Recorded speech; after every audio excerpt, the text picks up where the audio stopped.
الاجل مولا الاجل مولا الاجل مولا الاجل مولا الاجل مولا الاجل مولا مہدی امام مہدی امام مہدی امام اب آئیے مہدی امام مہدی امام مہدی امام اب آئیے مہدی امام مہدی امام مہدی امام اب آئیے عاشق بڑے بےتاب ہیں اب اور نہ تڑپائیے۔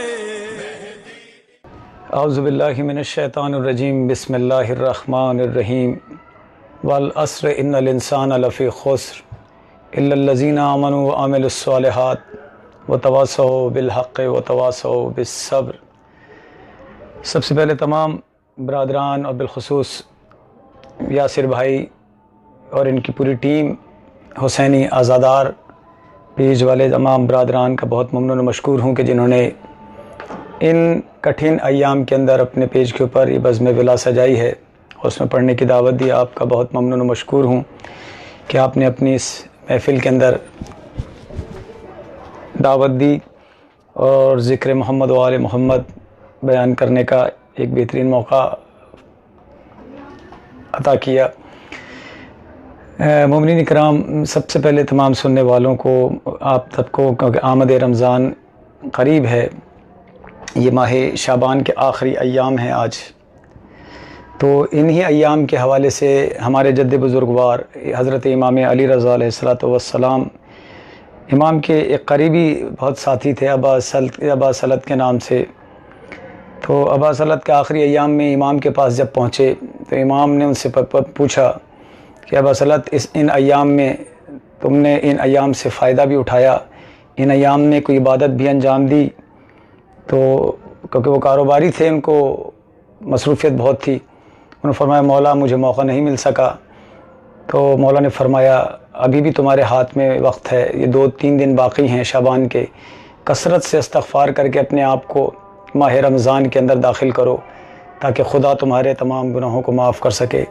تو ائمہ معصومین نے ہمیں ماہ رجب اور ماہ شعبان کی جو فضیلتیں بتائی ہیں، جو مکتب آل محمد سے وابستہ مومنین کرام ہیں، جو بزرگان ہیں اور جن گھرانوں کے اندر فکر و شعور بیدار رہتا ہے، وہ ان چیزوں سے استفادہ حاصل کرتے ہیں۔ ماہ رجب یوم اللہ کہلاتا ہے، اللہ کا مہینہ، اور ماہ شعبان رسول اللہ کا مہینہ ہے، ماہ رمضان امت کا مہینہ ہے۔ یہ تینوں ایام ہے، ماہ رجب اور ماہ شعبان دراصل آمادگی اور تیاری ہوتی ہے ماہ رمضان میں داخل ہونے کے لیے، کہ جنہوں نے کثرت کے ساتھ استغفار کی اور روزہ رکھا رجب میں، پھر شعبان کے اندر بھی انہوں نے کثرت سے استغفار کی اور روزے رکھے، تو بالکل وہ پاک صاف ہو کر ماہ رمضان کے اندر داخل ہوتے ہیں۔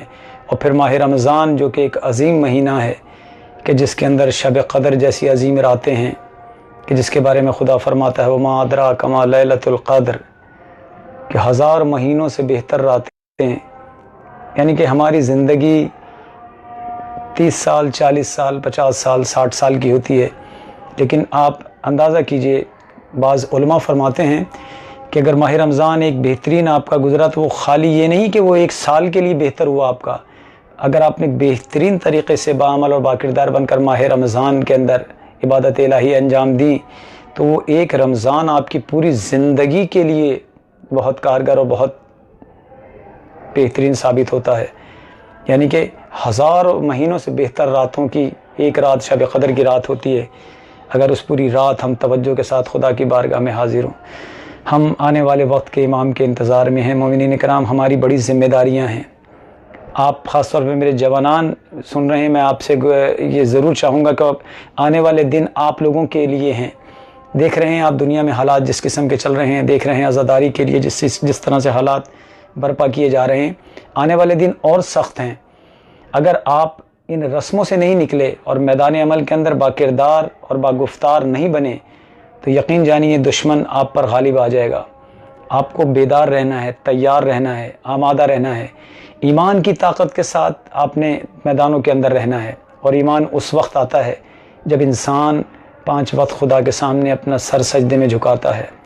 علی کے ماننے والا ہوتا ہی وہی ہے جو 5 وقت کا نمازی ہوتا ہے، حسین کا ماننے والا ہوتا ہی وہی ہے جو 5 وقت کا نمازی ہوتا ہے۔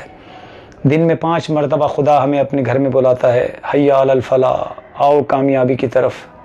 ہم کامیابیاں ڈگری میں ڈھونڈ رہے ہیں، نوکریوں میں ڈھونڈ رہے ہوتے ہیں۔ تو توجہ کیجئے، ہر امام نے ہم کو یہ وصیت بھی کی ہے اور نصیحت بھی کی ہے کہ نماز کو ہلکا مت سمجھنا، جس نے نماز کو ہلکا سمجھا اسے ہم اہل بیت کی شفاعت نصیب نہیں ہوگی۔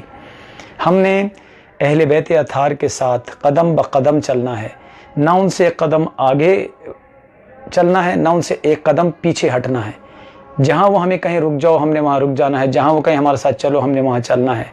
ہم پر ان کی اطاعت واجب ترین فریضہ ہے۔ ہمارے کردار سے، ہماری گفتار سے، ہمارے اٹھنے ہمارے بیٹھنے سے پتہ چلے دنیا کو کہ یہ حسینی ہے۔ لوگ جس گلی سے گزریں لوگ دیکھ کر کہیں دیکھو یہ علی والا جا رہا ہے، دیکھو یہ حسین والا جا رہا ہے۔ اور یہ اسی وقت ہوگا جب ہم اپنے کرداروں پر توجہ دیں گے، نہ کہ صرف زبانی نعروں سے، صرف سستی جنتوں سے، نہ، ایسا نہیں ہے۔ علی کے ماننے والے، آپ کو معلوم ہے اگر آپ نہج البلاغہ کی تلاوت کریں برادران، آپ یقین جانیے، میں آپ کو گارنٹی کے ساتھ کہہ رہا ہوں کہ اگر آپ حقیقی معنوں کے اندر نہج البلاغہ کو سنیں، 1400 سال سے تو ہم اماموں کو سنا رہے ہیں نا کہ امام آپ ایسے ہیں، امام واہ نعرے اور واہ واہ اور سب کچھ یہی چل رہا ہے، لیکن کبھی کسی نے آج تک کبھی قصیدہ سنایا؟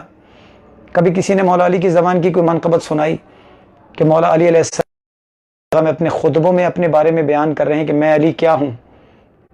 نے نہیں سنی، کسی نے نہیں سنائی۔ مولا علی کی طرف توجہ تو دیجئے کہ مولا خطبوں میں کیا کیا فرما رہے ہیں، اور جب ہم خطبات مولا علی پڑھیں گے تب ہمیں مولا کائنات نظر آئیں گے کہ مولا ہمارا کتنی فضیلت والے مولا ہیں۔ ہم جس کے ماننے والے ہیں وہ کیا بلند ترین ہستی تھے، کیا عظیم ترین ہستی تھے۔ ابھی تک تو ہم نے اور آپ نے صرف یہ نعروں میں اور صرف ان چیزوں میں سنا ہے کہ انہوں نے جنگ اکھاڑ دی، انہوں نے جنگ یہ فتح کر لی، انہوں نے یہ کر دیا، انہوں نے صرف ان چیزوں۔ نہ، آپ خود توجہ کریں کہ مولا علی علیہ السلام نے کبھی خیبر جیت کر یہ نہیں کہا میں کامیاب ہو گیا، کبھی بدر جیت کر نہیں کہا میں کامیاب ہوں، کسی موقع پر نہیں کہا۔ کہاں کہا؟ جب مسجد کوفہ میں سجدے میں میرے مولا کو ضرب لگی، میرے مولا نے کیا کہا؟ فزت برب الکعبہ، رب کعبہ کی قسم میں کامیاب ہو گیا۔ ہم جس مولا علی کے ماننے والے ہیں وہ میرا مولا ایک رات میں 2000 سجدے کرتا تھا۔ آیا ہم اس کے ماننے والے ہیں، 5 وقت نماز پڑھتے ہیں؟ مومنین کرام یہ بات یاد رکھیں آپ لوگ، خاص طور پر اہل بیت اطہار نے اپنا معیار بتایا ہے اپنی گفتگو کا، اپنی تعلیمات کا، اپنے کردار کا، کہ ہماری بتائی ہوئی جتنی باتیں ہیں ان سب کو قرآن مجید کے ساتھ میچ کرو۔ اگر قرآن تو ٹھیک ہے، ساتھ میچ نہ ہوتی ہوں پر دے مارو۔ یہ نوجوانوں کے لیے بہت ضروری بات بتا رہا ہوں کہ اہل بیت اطہار نے اپنے فرامین کے بارے میں کہا ہے اس کو قرآن سے موازنہ کرو۔ اگر قرآن سے ہٹ کے کوئی بات نظر آئے تو سمجھ جاؤ وہ جھوٹی بات ہے، اس کو دیوار پر دے مارو۔ یا آج جو ہمیں ممبروں سے اور آج جو ہمیں شعر و شاعریوں کے اندر ہمارے بچوں کے عقیدوں کو خراب کیا جا رہا ہے، ہمیں گمراہ کیا جا رہا ہے، ایسی کوئی جنت نہیں ہے، ایسی کوئی ٹیڑھا میڑھا جنت کا راستہ نہیں ہے۔ یقین جانیے کو سادات ہوں، آپ میرے واجب الاحترام مومنین ہیں، یہ میں بات آپ تک پہنچا رہا ہوں کہ ہم اہل علم کے ماننے والے ہیں، باب علم کے ماننے والے ہیں۔ جب ہم ان کے ماننے والے ہیں ہماری سوچ، ہماری شخصیت، ہمارا تشخص سب علمی ہونا چاہیے۔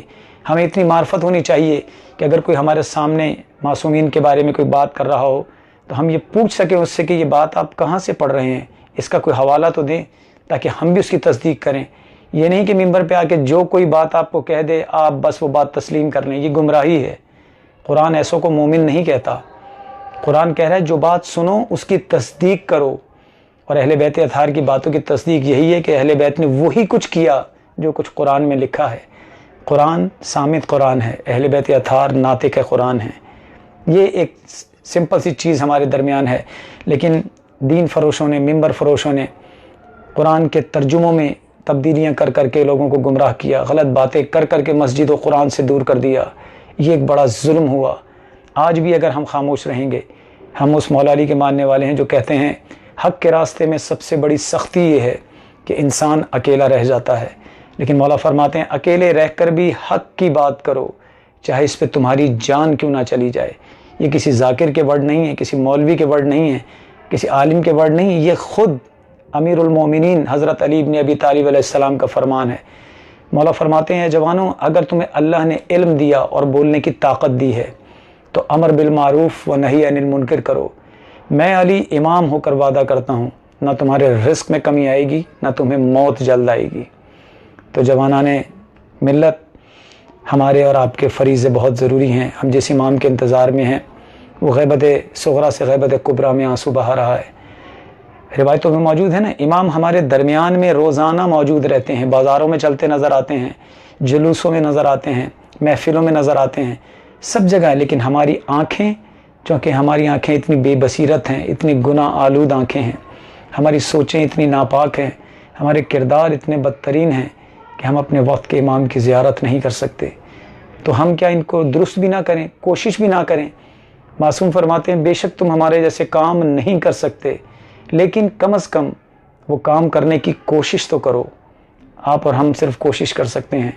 تو آئیں ان ایام کے اندر اپنے وقت کے امام سے عہد کریں کہ اے مولا، آج تک جو ہم جس گمراہی پہ چل رہے تھے ہم معذرت چاہتے ہیں، اور آپ سے خاص بات یہ کہ روزانہ اپنے امام سے 10 منٹ گفتگو ضرور کریں۔ ہم جس اپنے امام کا انتظار کر رہے ہیں، اپنے امام سے 10 منٹ تنہائی میں بیٹھ کر اپنے دکھ درد، اپنی سب چیزیں بیان کریں کہ مولا آپ ہماری ہدایت فرمائیں، مولا آپ ہمیں بتائیں کہ آپ ہمارا کیا مقصد ہے اس دنیا میں، ہماری فکر کو مولا بلند کیجئے، ہماری سوچوں کو بلند کیجئے، مولا ہم جن پریشانیوں میں گھرے ہیں ہماری مشکلوں کو آسان کیجئے۔ مولا فرماتے ہیں نا، ہم 24 گھنٹے تمہاری طرف توجہ کیے ہوئے ہیں، اگر ایک تو یہ دنیا کی بلائیں تمہیں کھا جائیں گی۔